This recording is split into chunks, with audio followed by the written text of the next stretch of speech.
Good morning, good afternoon, and good evening, everybody. Welcome to a live edition of Kiwanis Connects, coming to you from all points across the United States of US of A. I am out of the sun. I'm not in Baltimore. My equipment finally got back down to room temperature after last week. I mean, what a nutty day in Baltimore.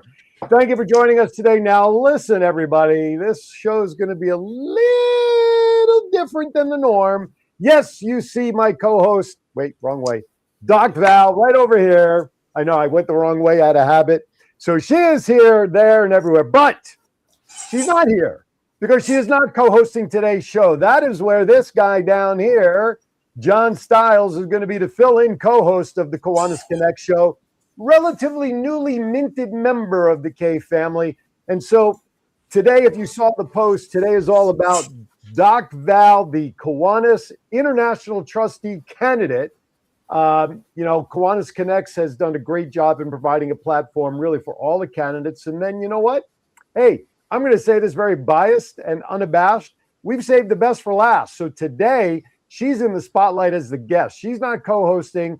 I don't know if we're going to do Doc Val wow moments. We may not even do bad dad jokes. That's how important this show is. But if there is a calling for some bad dad jokes, I do have the flashcards ready just in case. I don't want Andy to be disappointed. So we'll see. So okay. Can I ask the first question? Yeah, when we're ready to. So give me a second before we ask. I just wanted to make that clear. Yeah, okay, very good. So, but more importantly, Doc Val, how are you doing this week? It's been an amazing week because I was in 4 different cities in Southern California over the last weekend and raced back up here to start my week on Monday. And it's just been nonstop go. And I'm loving it. Well, we are about, 14 days away from convention, give or take 15 days, depending upon time difference and time zones. So this is what they would say, we're coming around the clubhouse turn, and this is like the 4th quarter here where, messages have to be dealt. And good morning, Judy. Good morning, Kiwanis Literacy Club Foundation. They're all in the chat room already. So I'm really looking forward to chatting with you on this perspective. So, but before we do that, I do want to remind everybody that you can find us, of course, on Facebook all over the place. You can find us on YouTube, Sundays, WWDBTV.com, and a special shout out welcome as today is the official first day of our new sponsor, Back 9 Great Bridge Chesapeake, for all your indoor golf simulation needs 24/7. Weather not an issue. We had their big grand opening yesterday that I was part of from 4 to 7 p.m. So thank you to Romany and John Puck out there in Chesapeake. They are also, more importantly, or just as important, members of the Chesapeake Kiwanis Club. So we are supporting fellow Kiwanians do what they do best, and that's providing fun. And of course, all of our other sponsors, we want to thank them for jumping on board and sharing this episode with us. All right. Listen, we got a lot to cover, so let's get right to it. I've asked John to fill in as our guest co-host today, so he and I will be firing off the shots. And so given that he's the newbie and he's got that new car smell, at least that's what we think it is, I'm going to allow John to start things right. Exactly. John, fire away. Let's get started. Let's put Doc Val in the spotlight. Have a go. Okay. As a relatively newer member of Kiwanis, my first question to you, Doc Val, is what the heck is an international trustee? I mean, I know in my world, a trustee is someone who has a little more privileges than the other prisoners. So what does it mean in the Kiwanis world? Prisoners? When you put it like that, wow. It would be like, why do I want to do this? One of the things that I think is really important is keeping forefront what the job is all about, because there's a lot of responsibility that goes with it. And an international trustee is responsible for the governance of our Kiwanis International organization. And as I look at all the duties and responsibilities, I always have a little poster on my wall to remind me of the 7 different categories that we really need to focus in on. And the very first part is governance. And that's one of the reasons why I'm running, is because when you look at governance, you're talking about rules and policies that affect the clubs, because the clubs are the members. We want to make sure that every rule and policy is in place to benefit the clubs, not to benefit the organization or the the international office. And then the next one is fiduciary responsibility. Everybody pays dues. And when you pay dues, you want to know that your dues are going towards what's important. It's not going to overhead. It's not going to pet projects that aren't adding value to Kiwanis overall. You want to make sure that as an international trustee, that you're finding new ways to keep our dues in a reasonable level. And so that's another piece of the puzzle. The other is offering leadership and counseling.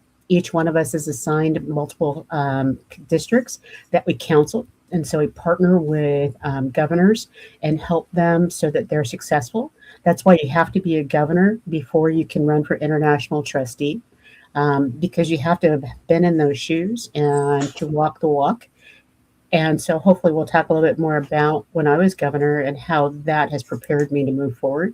The next piece of it is that you're part of the fabric of Kiwanis, and there are multiple committees that we're assigned to so that we make sure that the operation of Kiwanis is happening in the background, from being a host committee for our international conventions to being a part of our student leadership programs like Key Club, Circle K, and those other organizations. And then the rest of it is making sure that our brand has value.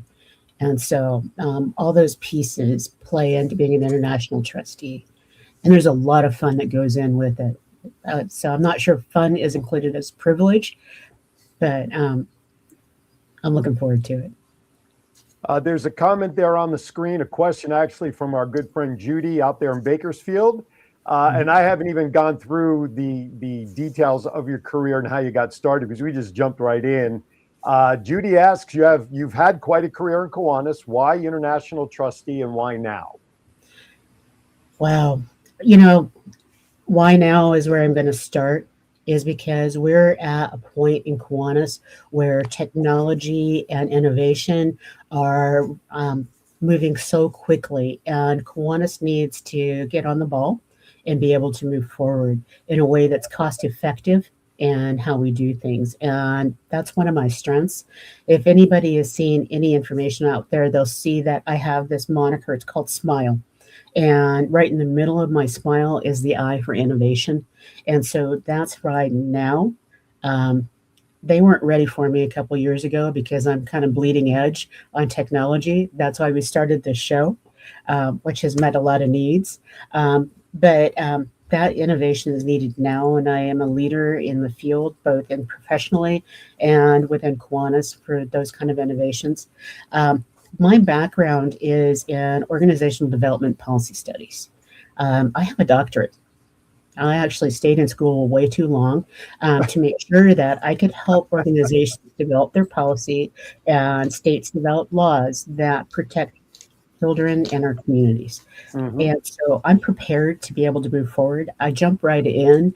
I've got some bad advice along the way, and I've kind of put it in the rearview mirror. But someone said, in your first year when you're a trustee, and they were very positive about that, when you're a trustee, you just sit back and you wait till things come to you.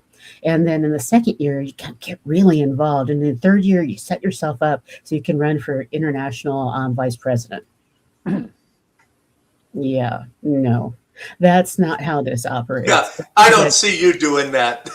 I was going to say, you can't sit still for 3 minutes, let alone for 3 years. Exactly. And, when I started thinking about, do I even need or want to be an international trustee? It's not about the title, but it is about the fact that in order to really impact policy on the international level, you have to be on the board. You have to be working with a group of 12, 14, 15 people to craft the language and be able to move forward ideas that are necessary. Being a person as an individual, working within our district, we can spotlight things, but it's the international trustees that make it happen and work really closely with our staff to make a difference. I want to go back to, I want to share with the audience who may not know, and I'm sure it's a relatively small percentage, but you were introduced to Kiwanis as a volunteer in 2001, and then about 9 years later, you said, you know what, back with this volunteer stuff, I'm going to jump in with both feet, and you became a member of the Marina Club there in Calneva. What was it about Kiwanis back then that the light bulb went on for you and said, this is the organization that I want to be part of all these 25 years so far? Someone else turned a light on for me. Okay. And part of that was because I've been a volunteer all my whole life, from itty bitty, being a Girl Scout and volunteering and doing all those things. My mom used to say that I not only would give the shirt off my back, I would size them so that I could go shopping and get them more clothes. I believe that doing service is key to who you are. So when I started working at CSU Monterey Bay as a director of admissions and records, one of the requirements was that you do service in the community. And so I joined multiple organizations. I became a leader in several of them, including international training for an amazing organization called Seroptimus International. But my time was spent being active with a local club in Kiwanis, but they were all male. So they never invited me. I would show up, I'd help out. And I started that in 2001. And then Sylvester Neal, international president, was doing a tour with our governor here in California. And one of my staff members was going to be president of the Marina Kiwanis Club. So she invited me to buy a table and support her. You know me, I jumped right in. I was busy doing things, helping set up stuff, meet and greet. Didn't know why I was doing that, just do it. So Sylvester came up to me and he said, "How long have you been a Kiwanian?" And I looked at him and I said, "I'm not." And he said, "You will be when you leave here." And Sylvester put the lieutenant governor over, and I remember Donna Woodruff, absolutely amazing woman, brought an application out from her car. I filled it out. And Sylvester says, "Well, wait a minute. How much does it cost to be in your club?" Right. And she told me it was at that point $110. And he says, "You need to write a check for $110, lady." So I left there as a penned Kiwanian in the Marina Kiwanis Club in 2010. And I've never looked back. It's been the best decision I've ever made. Kiwanis Literacy Club Foundation put a comment in there and a question, but I'm going to ask you to hold off on answering that part. Wanted to thank you for being the godmother of not just Kiwanis Literacy Club of Southern California, but also other literacy clubs and many other clubs. The question is, what are you planning next? That's the part I want you to hold off on, because I know we're going to get to something like that in a little bit, and I don't want to kind of short circuit the process. I want to kind of go back to the beginning, because when you run for a position, you obviously, any position, no matter what it is, you usually have to have a direction and an idea of what you want to accomplish when you are elected. And for those who've watched this show for the last 3 years, there's one thing that we've done significantly well here that Val has really spearheaded to a level that is awe-inspiring, and that is connecting people with either needs or ideas or concepts or partnerships. And so the word connecting and connections is really vital. So let's talk about that before we go into break, Val. Talk about how connections, making those connections, is a vital part of your campaign for international trustee. Well, I've used that word over and over again, and many people look at me and go, "Wow, she's a one-trick pony." But reality is, when you connect great ideas and great people together, you can only get better. And so that was the premise behind this show, was there are so many people out in the world that have no idea what we do, but individually they're doing amazing things. I look at some of the guests that we brought on, including the mamas, and they're doing all their things. They're now joining a Kiwanis club, but as a small 501c3, they can only do this much. But when you join in with Kiwanians who have the same passion, it grows this much and becomes global. And so there's that connectivity that way. The other piece is that Kiwanis has become my second family. And I can say that I belong to a number of organizations, but I am a lifetime member of Kiwanis International, because I know this is where I belong. I belong with like-minded people who aren't political, who aren't religious, who really want to make a difference for kids in their community. It's not just buzzwords. It's not just motto. It's connecting people together to do great things. That's why I do single focus clubs. And it's not because I think it's sexy to have a literacy club or it's sexy to do X. It is because these clubs focus in on the Kiwanis goodness that is necessary to help kids in our community. Absolutely. I think that's very important to make those connections. All right, with that, we're going to step aside for our first break. Why? Because the clock says so, and we have sponsors that demand time to be heard. So we have a lot to cover with Val. I'm really excited about today's show to be able to grill her like Geraldo Rivera. Oh, shit, I just dated myself. Anyway, you're watching Kiwanis Connects. Don't go anywhere. We'll be right back. Imagine being able to golf no matter the weather or time of day. Well, now you can at Back 9 Great Bridge in Chesapeake. Grab your clubs and swing by for the next level of golf. Back 9 is open 24/7, play on your own schedule, get pro-level swing data, and much more. Try St. Andrews, then Pebble Beach to test your skills. It's also a great way to start playing golf without the distractions, pressure, or cost of playing 18 holes outside. Back 9 offers individual and corporate memberships to fit your needs. Back 9 is now open at 500 South Battlefield Boulevard in Chesapeake. Visit our website for more information. Level up your game without stepping on the course with Back 9. Sometimes I'd like to smack old age right in the kisser. Ow! I always get the best parking spot. I think she needs a little more help. Monday? What I really need is a boyfriend that can drive at night. I can make a fashion statement out of anything. I will be fabulous. I have a little crush on my pharmacist. With Comfort Care at your side, you can live your best life possible. We know families can't be there 24/7, which is why we can help with as much or as little home care as you need. From medication reminders and meal prep to everyday chores and errands, so you can live in your own home on your terms. I wouldn't let aging stop me from being me. Call Comfort Care now and let us create your personalized care plan and find the perfect caregiver match. Can you show that number again? She was texting. Together with Comfort Care, you can both live your best life possible. All right, welcome back to Kiwanis Connects. Aaron Phillips, John Stiles in Vegas, sitting in for the show co-host, Doc Val. Today on our show, our special guest is Doc Val, Kiwanis International Trustee candidate, up for election in about 3 weeks' time in Manila. And we were just kind of talking about the word of connection and why that's important as part of our platform. So with all of that, John, I'm going to turn it over to you to set up the next volley of questions for our candidate in the hot seat. Take it away. Okay, we're going to ask you some more questions, so here we go.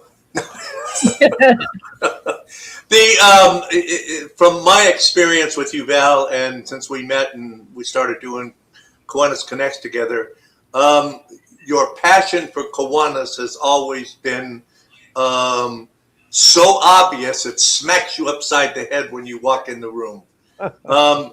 How have you been able to maintain that level of enthusiasm for what you're doing and what Kiwanis does? It's just ingrained in who I am, and part of that is I have always wanted to have children, and I did a number of things early on in my life so that I could potentially adopt, or I could go through a number of things. But when I joined Kiwanis, I realized there are millions of kiddos that I can help impact and change their lives and for the better.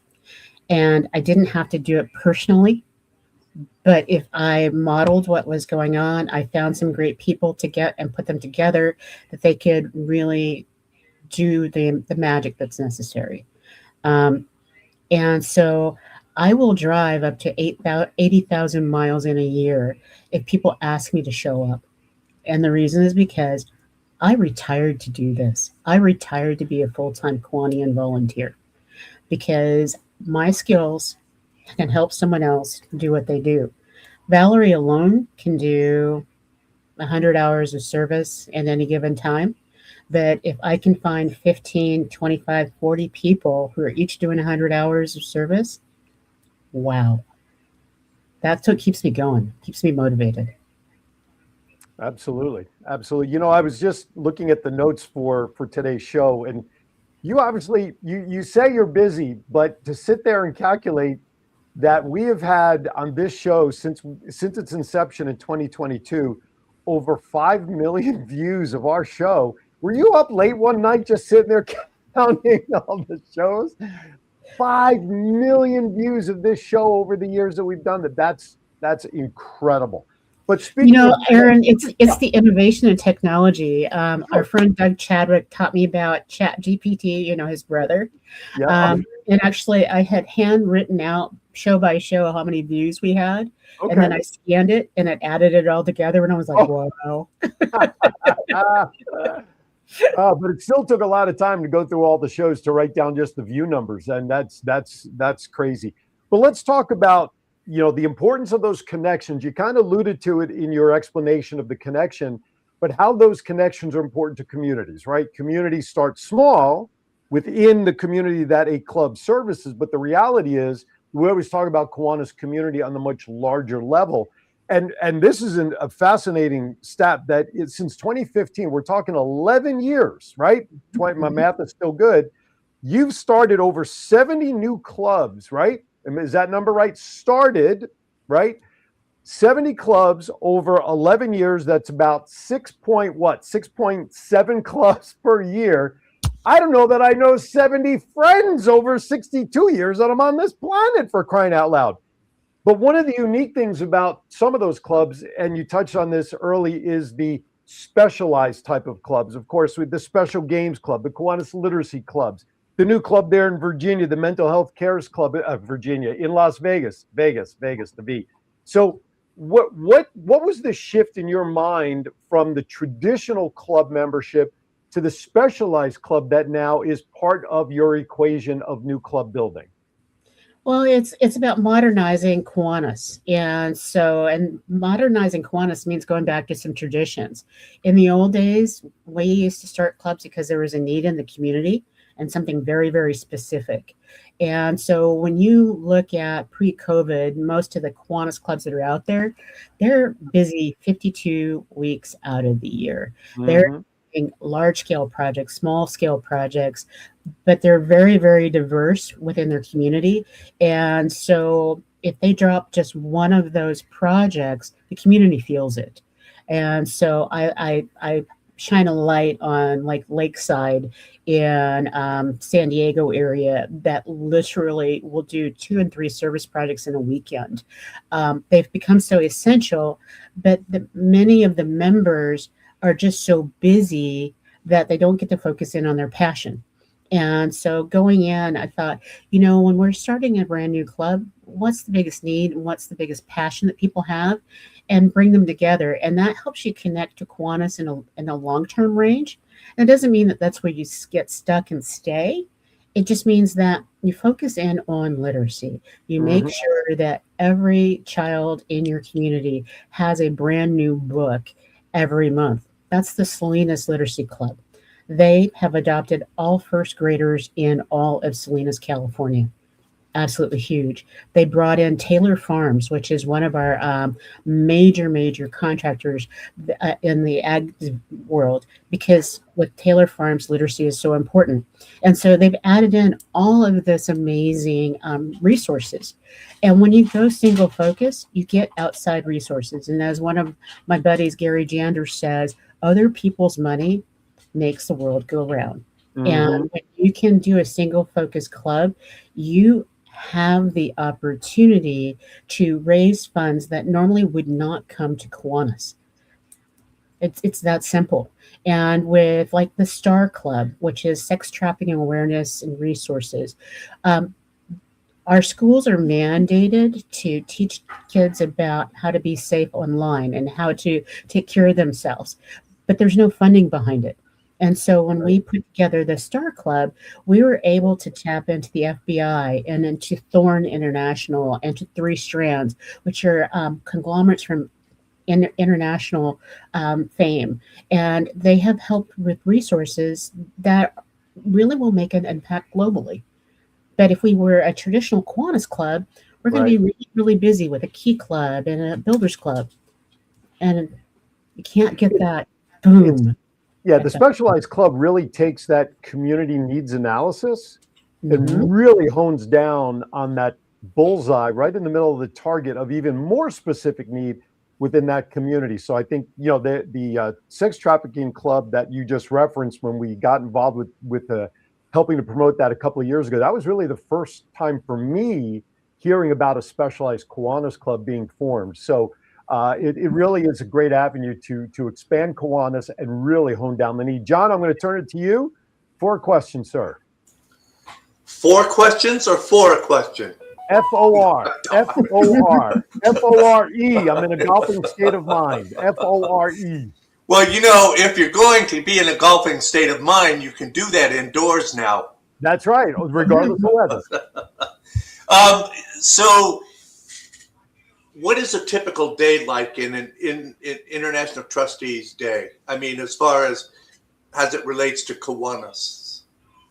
Well, my hope is that the areas that I'll be assigned to is that I'll have an assignment with Eastern Caribbean and Canada, that I'll have one of the amazing states somewhere, Montana or Texas or Oklahoma, and then also a country in ASPAC or Asia Pacific. And so what my day will start off with is at 5:30 in the morning, attending a division council meeting or talking with the governor in Eastern Canada and Caribbean.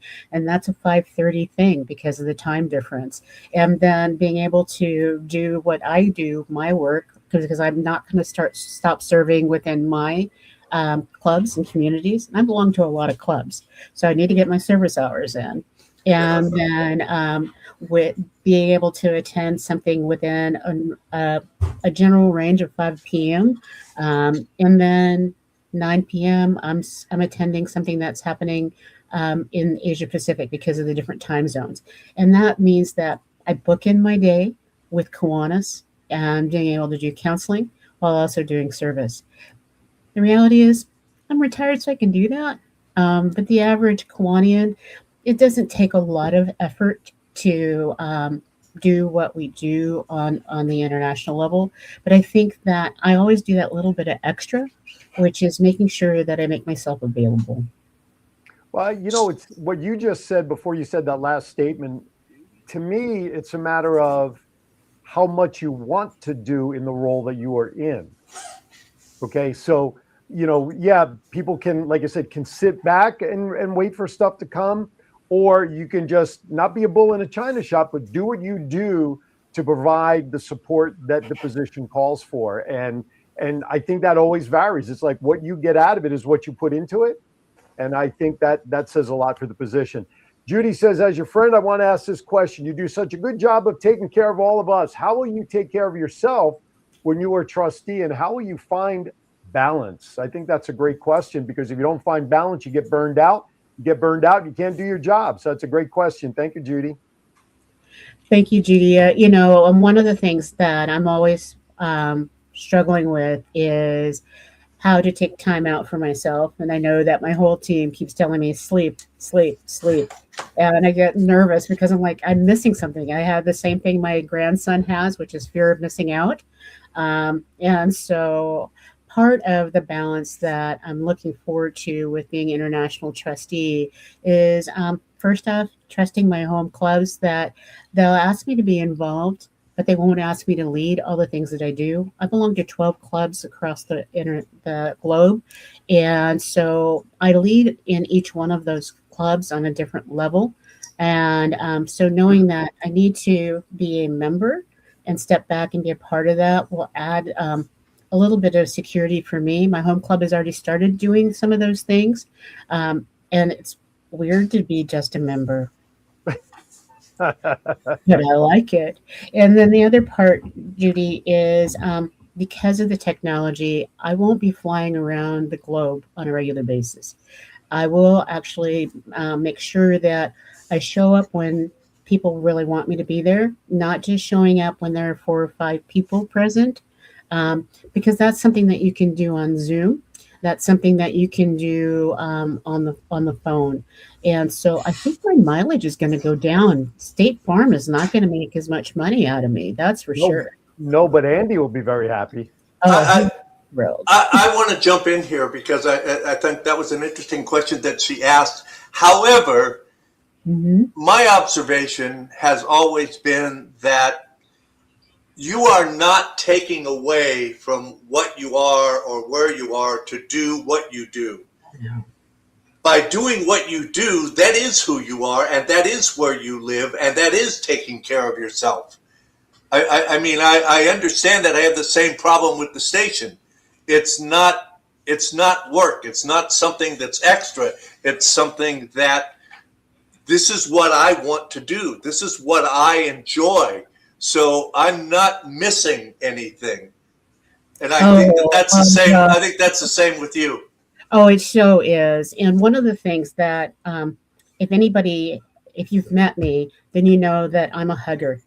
I want to make that connect because my love language is touch. My love language is service. And so I'm that multi-bilingual in that. And no matter if I'm hugging my friend Sue, the governor in Taiwan, we may not speak the same language, but when we hug and we talk together, we just make that connection.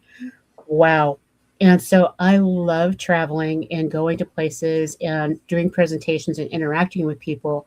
The best experience I had as a Kiwanian, as a Kiwanis leader, was at an international convention where I did 3 sessions and I facilitated on membership and growth within your club. I facilitated on how to be a club coach. And but the thing that was amazing at the end, my very first session, I said that if anybody wants to ask me a question or anything, come on up and stand in line. I've left a little bit of extra time for you to do that. I got 300 hugs because most of the people that came and stood in line wanted just to do that hug. And each hug is important. And in Kiwanis, you get to do that. There's some organizations out there, we're only electronic. We do voting electronically. We meet electronically. We turn in our ballots, like my HOAs. I wouldn't hug anybody in my timeshare HOA. But in Kiwanis, it is okay to sit next to someone and have just a quiet conversation. And on my listening tour, that's been the one thing that people wanted to make sure that we brought back after COVID was that we met in person, we serve in person, and we figure out how to get together. And so my whole goal in life, not in life, but as a trustee, is I want to make sure that every single Kiwanis club can come to a Kiwanis International Convention and be able to afford to do so. We wouldn't need remote voting if it didn't cost a mint to get there. How do we do that? We partner with large-scale corporations who have a mission that we have. We partner with hospitals and medical centers that need Kiwanis to volunteer for them. We partner with our big financial institutions. I'm going to say it out loud. American Express, who gives out so much money, and Microsoft, and all those corporations that allow us to meet online and ask them to support us. Because if they set aside with Hawaiian Airlines, which is one of my favorites, that we get 2 flights per year, we get that. That's called partnership. That's really responsible. And I believe that I have the skills to do that. I'm not afraid of going to a top 10 corporation and saying, you invest in service, we invest in service, so please invest in us. Yeah, it's interesting you bring up the money, and it just brings up, I'm going to digress just a little bit because the last couple of years at Kiwanis conventions, dues is always a conversation, right? Membership is decreasing. Therefore, revenue is decreasing, but yet expenses go up, and et cetera, et cetera. So one of the responsibilities you touched on at the very beginning was fiduciary responsibility from the standpoint of KI. What are some of your things that you're going to keep an eye on, and you want to ensure that the fiduciary responsibility of our dues is being handled properly? And I'm going to segue that into membership growth in a second, but I want to talk about your guardianship from the money perspective as a trustee, and what your plans are to protect that money for the future use of Kiwanians. Well, one of the things I think is so important is looking at the budgets and everything as they come out, not just from a 10,000 square level where you're told by the CFO, this is where our money is, this is what we're doing, but it's actually what I've done all the way through in being a Kiwanis leader is I scrutinize the budgets. If I know that, like we have Edward Jones out here in California that really helps with CNH. And I actually met with our financial manager. I was given permission to do so. I met with him and actually got a primer on our financial backing and realized what we could do and what we couldn't do. Because there's not a lot of rules in Kiwanis, but there's a lot of tradition. There's a lot of sacred cows that people just won't touch. And so it's important to look at that budget and talk with people and find out what's really important, what people value, and invest in that. And it's important to invest in ourselves. Mm-hmm. We don't invest in ourselves. We give away a lot of what we do. We have something called Kiwanis Perk Spots.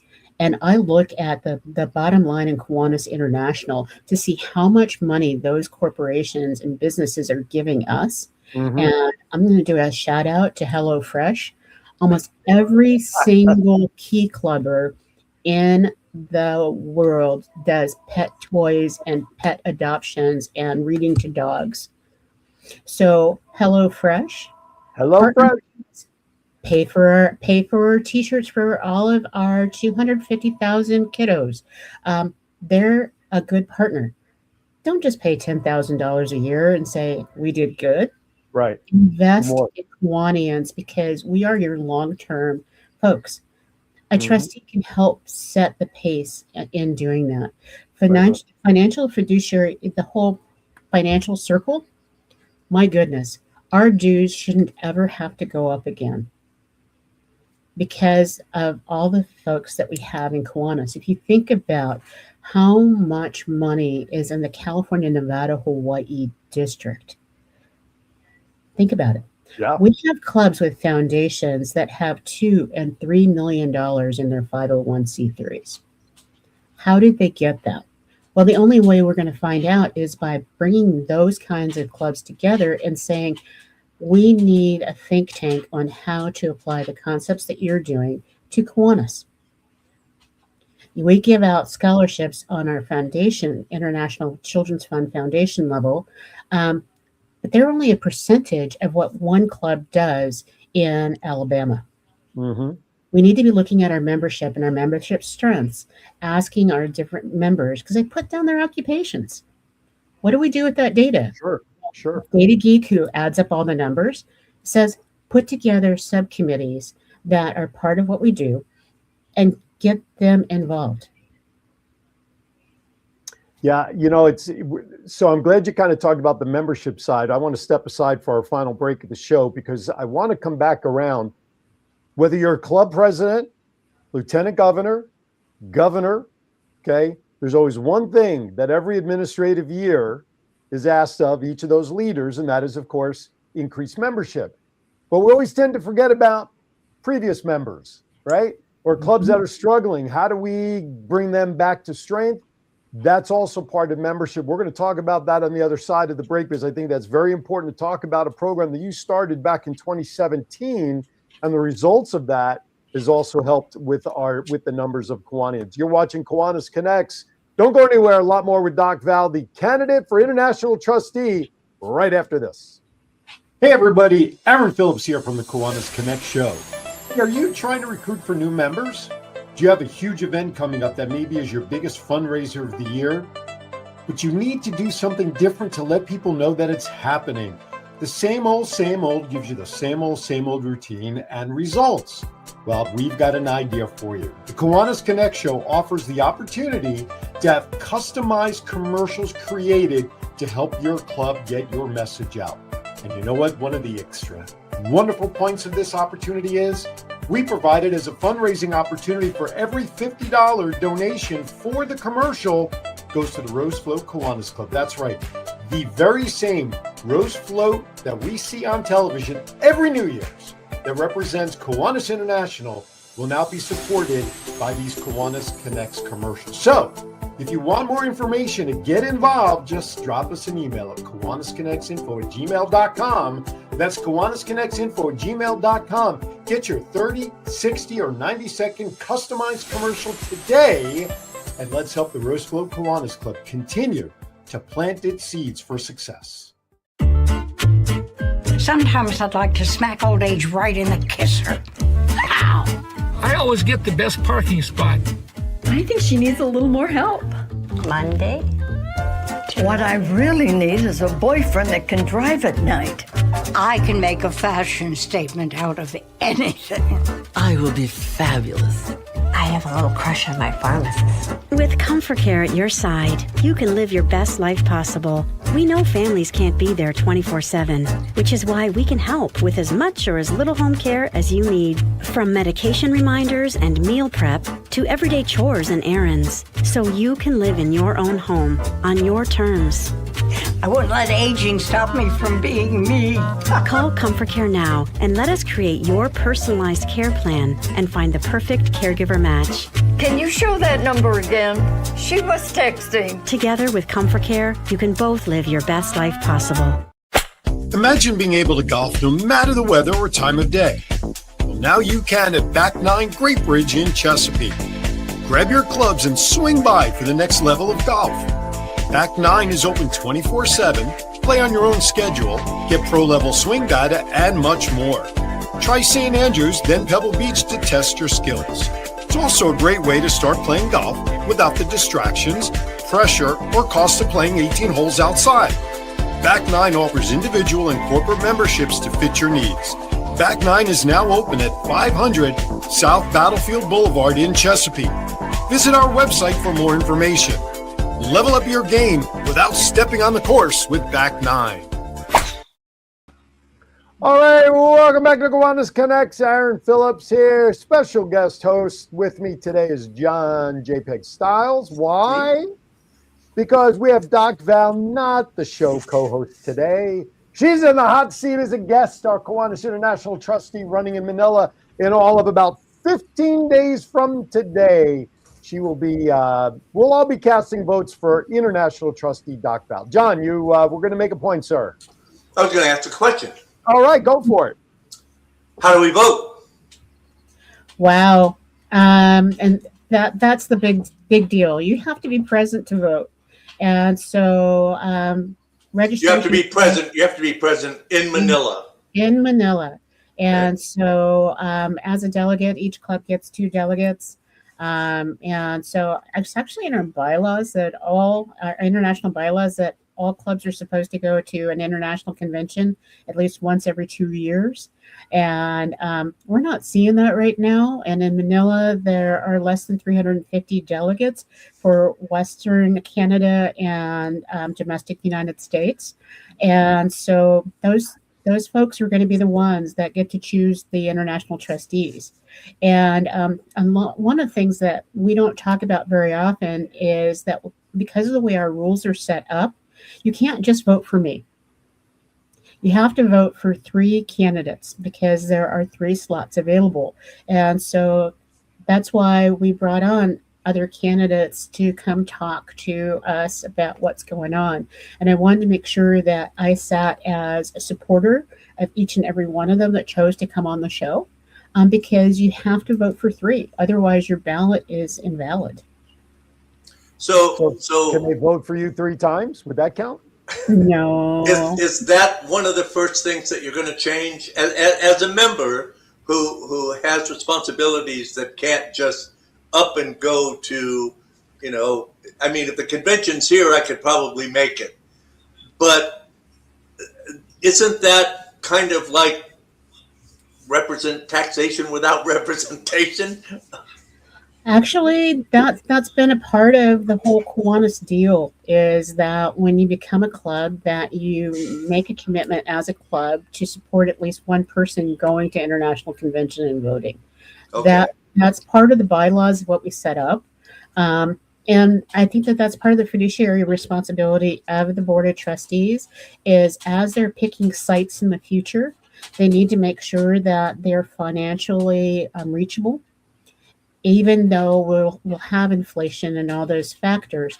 But we need to not be renting out large scale 30,000 person convention centers where it costs so much to get there, it costs so much to stay there, and it costs a ton of money from your individual club budgets, because not every budget has $3,500 to be able to send an individual to an international convention. That's why I've said that I believe that we need to partner in a different way to make it financially possible. And I think that if we are going to move forward with remote voting, if that were to ever be a part of the process, I think the rules need to be very, very clear. I am one of those people that has seen it work where it's not a free opportunity to sit at home in your bunny slippers to be a part of the direction and governance, but you have to be interactive and do what you need to do. And John, you're going to have a chance to go and vote next year. We're in Dallas, which is skipping a jump and a $75 flight. And then it's in Las Vegas. Okay, so let me follow that up with basically the system is set up so that each club selects delegates to attend the convention. Those delegates are supposed to represent our feeling as a club as to who should be an international trustee. Absolutely. That is exactly how it's set up. It's set up at the international level that way. It's set up at the district level that way. And we want to make sure that there's representation across the board. That's why there's only 2 delegates per club. So that someone in Missouri, Arkansas has the opportunity as much as to be represented as a club in New York.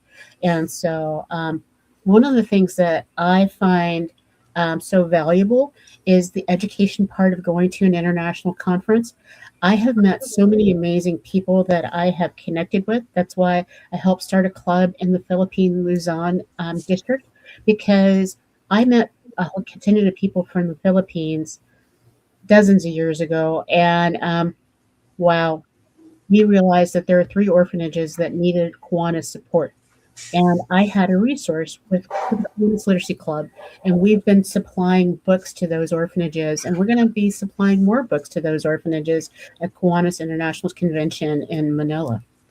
So I'm talking a lot, and I see that there are a couple comments, and so I'm turning into a host again.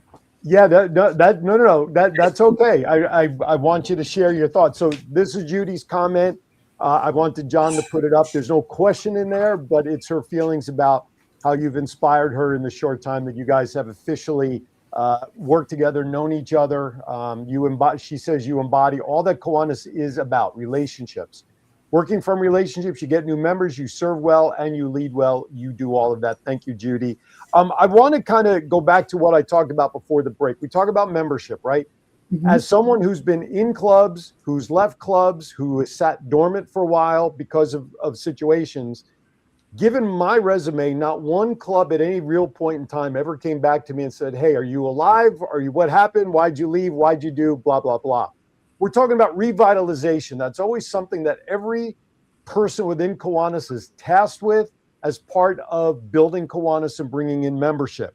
In 2017, though, you created a program that allowed struggling clubs to re-energize, retool, and remember.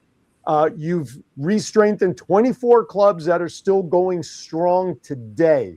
Why do Kiwanis clubs forget about members that resign for one reason or another? Why do we not go approach members that were part of other clubs, maybe in other districts that somehow moved to the area? Why is that an area we forget? And what can you do to take your program and make it an international program for other clubs to re-strengthen by revitalizing what is already there instead of building a new club where there was a club that is struggling? That was part of I was the formula chair for the very last year of the Kiwanis International Formula for California, Nevada, and Hawaii. And we had a really huge goal of membership growth. And I believe that in any organization, it's a three-pronged stool. It's not just building brand new. It's also making sure that you have healthy clubs that people want to be a part of. And then the other part is that we have had so many people become attracted to Kiwanis. And then if you pull the former member list, the list is longer than the number of people that have been in Kiwanis in the past 10 years. And so it was looking at all that data and saying, okay, in my world, opening a club when you have a great team is really, really straightforward. You can bring a club to any community. Everybody needs Kiwanis. But when you're talking about all of those former members, not all of them are deceased. And that was what people used what I was originally told is a lot of them die. And it was like, no, a lot of them don't die. A lot of them, they'll move and no one ever follows up with them. They will become disenchanted with the current club that they're in, or their life changes for a little while. And so I helped build something. At that point, it was called Kiwanis. It was intervention plan. So looking at clubs that used to be healthy, 25, 30, 40, and they're down below 15 members, they're down below 10, and going, they already know they're hurting. And so what do we offer to them to support them? And the very first step in that is doing an analysis of their former members and sending out questionnaires and making phone calls. That's the toughest one. Calling a person and saying, why did you leave the Kiwanis Club? What was going on? And you just need to make 5 or 6 of those and you'll see a trend, and be able to work with the club and let them know what's going on. And I would say 1 in 5 of those former members that is at an age that they still want to give, they come back. And that is an amazing way to keep growing your club. And it's now turned into club revitalization. Our amazing chair of membership here in Cal Neva said, take it away. And I worked with George Lang and Bob Pryor and now Judy and a number of other folks, where we are looking at these clubs. We put together a whole 5-step process, starting with service. And so that smile, starting with service and really looking at what your key service projects are, what your strengths are, and what service projects need to go. And then we look at the membership, the composition of membership that's in your club. We get everybody together, we get their opinions and talk about it, make sure they're healthy. And then we look at ways to innovate within that club and do something special that doesn't currently exist in the community that club is in. And then we focus in on how the leadership can reach out both to former members and to future members in their community and get a couple of leaders within the community to join their club. And then we do the educational part. It's helping them figure out how to do this on their own once we're no longer there with them. And when you do all of those pieces, you bring back members, clubs thrive because it builds in a succession plan. If you guys want to know more, I am doing a smile hour, not a happy hour. Been told, don't know more happy hours, but 5:30 on Monday afternoons, I will, not specific time, you can Zoom in and we'll make the Zoom available and talk about these type of things that all are embodied in Smile, because it's huge. It is absolutely huge. And, I belong to 12 clubs, and there are some things that I love about each and every one of those clubs, because Kiwanis clubs, although we all fly the same banner, we wear our K pen, we have those things in common. The culture in each one of the clubs that I belong to is amazing. I want to do more service because of their strengths. There's some of them, I joined them because I'm a club opener and I needed to be a club coach. And so in the old days, being a club coach meant being an active member within that club for 2 years, so that you could go into the electronic system with the secretary. You could help form membership plans within the database. And so I joined the clubs and I fell in love and I stayed. And I paid full dues in each and every one of those clubs, except for my home club, because I'm a life member for Kiwanis International in my home club. Yep. But it's one of those wows. So we're down to about 4 minutes. Real briefly, our good friend Steve Nagel mentions that what they do is they make their president-elect reach out to all past members and invite them to visit a meeting with no pressure to become a member again. I think that's a great idea to get your president-elect involved. All right, real quickly, regarding the delegates, there's 3 words to the definition that I want to add to that, and that is clubs in good standing. Yes. Are allowed to have their delegates at a convention. Those 3 words are vital. All right. There was a question that came up early, 2 questions that came up earlier. I'd like you to address them. And then the rest after that, whatever you want to say to close out the show, it is all yours. So,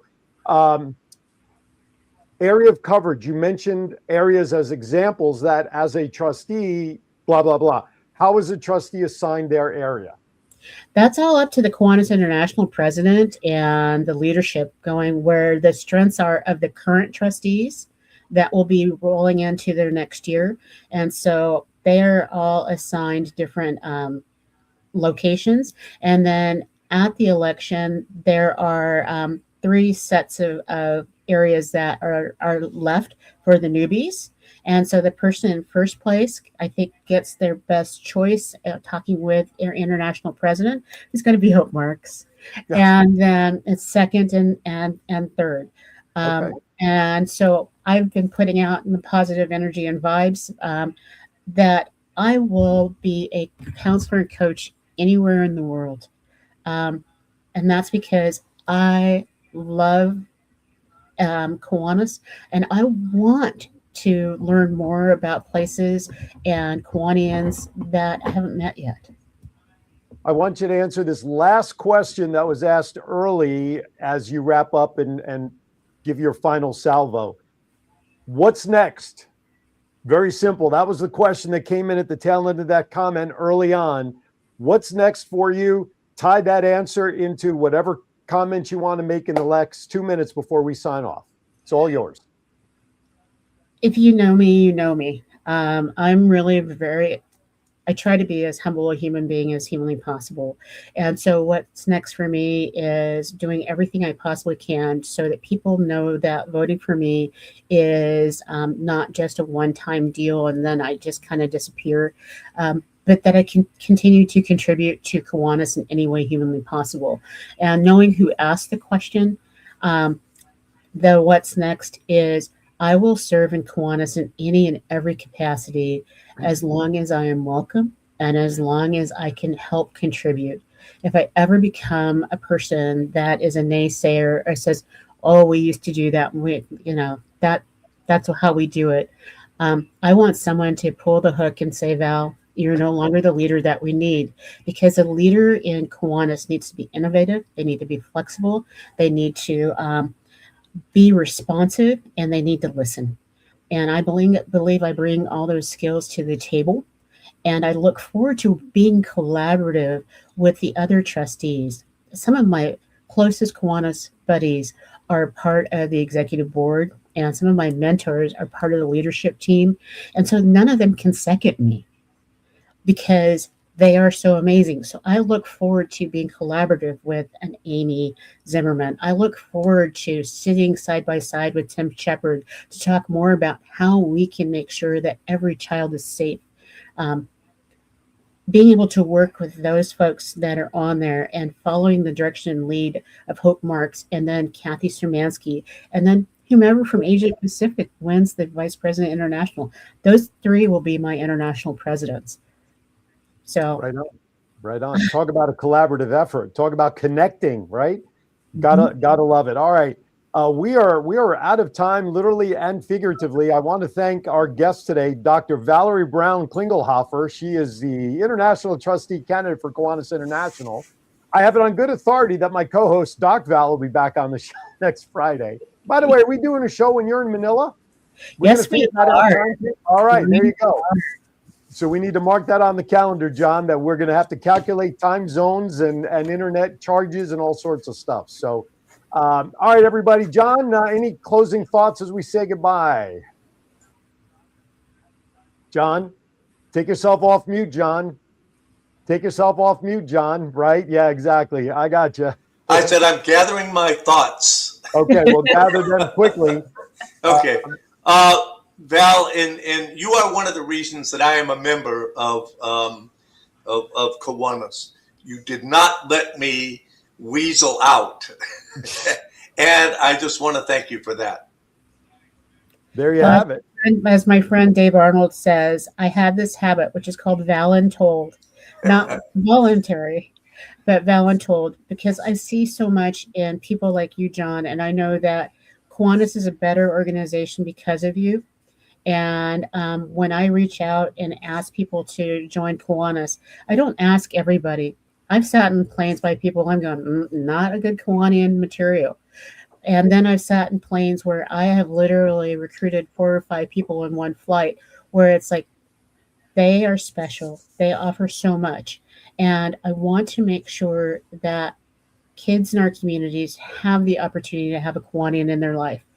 I am a Kiwanian because someone asked me. I'm a Kiwanis leader because someone believed that I could lead.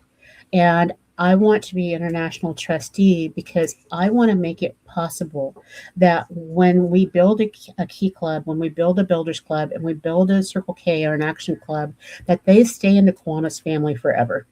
And that they know that it's not an option to change. It isn't. I'm sorry, and that's the real future of Kiwanis is once we get them in at those early stages, we need to nourish those seeds and allow them to flourish over the years as they progress in the K family. Val, I hate to do this to you, as most co-hosts do to their guests, but we are out of time. Just a couple of quick programming notes. Tomorrow, 11 a.m., Aaron's Hour. My guest is Brad Breckenridge. He is the business development manager for a company here in town called IV Nutrition, where if your body has some aches and pains and you just don't know why, he's got some solutions for you. Then at 12:30, the voice of 757, Nikki Lozano, author of Grit and Grind, a veteran's story to mental health recovery. She will be on the TV show. And then if you're not in the local area, don't worry. Early next week, it'll be up on the Facebook page for you to watch. With that, Val, it was kind of cool, kind of switching the seat with you a little bit. I hope we covered everything that you wanted to. Listen, everybody, you know what to do. You know my feelings. It's already out there on Facebook. As Mr. Rourke would say, smiles, everybody. Smiles. With that, be kind to everybody. Why? We're all we have. This show is done.